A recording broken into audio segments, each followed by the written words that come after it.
Et salut à tous, bienvenue sur cette vidéo pour un build faux mortuaire.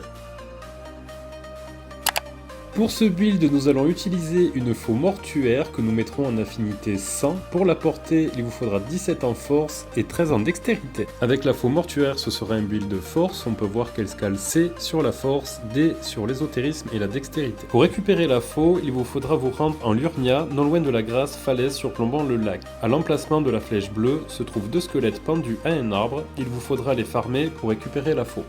Sur la faux, j'ai choisi la cendre de guerre danse de l'âme. En plus d'offrir d'excellents dégâts, elle permet d'augmenter la vitesse et la portée de la faux. Si vous rappuyez sur la compétence à la fin de celle-ci, vous mettrez un coup chargé dévastateur qui généralement s'accompagne de l'effet saignement. Avec 140 points de saignement, l'effet va se déclencher à une vitesse ahurissante.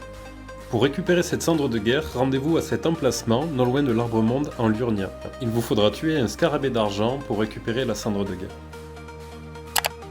Dans notre fiole de salut miraculeux, je vais utiliser une larme fissurée épineuse qui va augmenter la puissance des attaques successives, ainsi qu'une larme noise de force qui va augmenter la force de 10 points.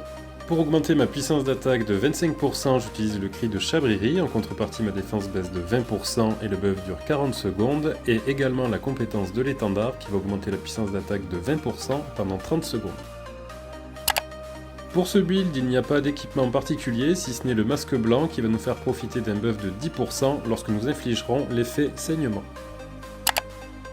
Au niveau des talismans, je vais équiper l'insigne d'épée et les putréfiés qui va augmenter la puissance des attaques successives jusqu'à 13%, le talisman de l'exultation du Seigneur du Sang qui lui va augmenter de 20% les attaques lorsqu'il y aura l'effet saignement, le talisman d'épée rituelle lui va augmenter notre attaque de 10% lorsque nos PV seront au maximum, et pour finir j'équipe le fragment d'Alexander qui va augmenter la puissance d'attaque de la compétence de 15%.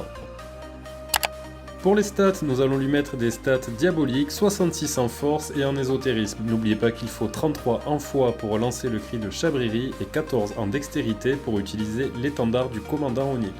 Évidemment, rien ne vous empêche de mettre plus de points dans ces statistiques ou de monter votre dextérité. C'est déjà la fin pour ce build La Faucheuse, je vous remercie et je vous dis à très bientôt. Salut!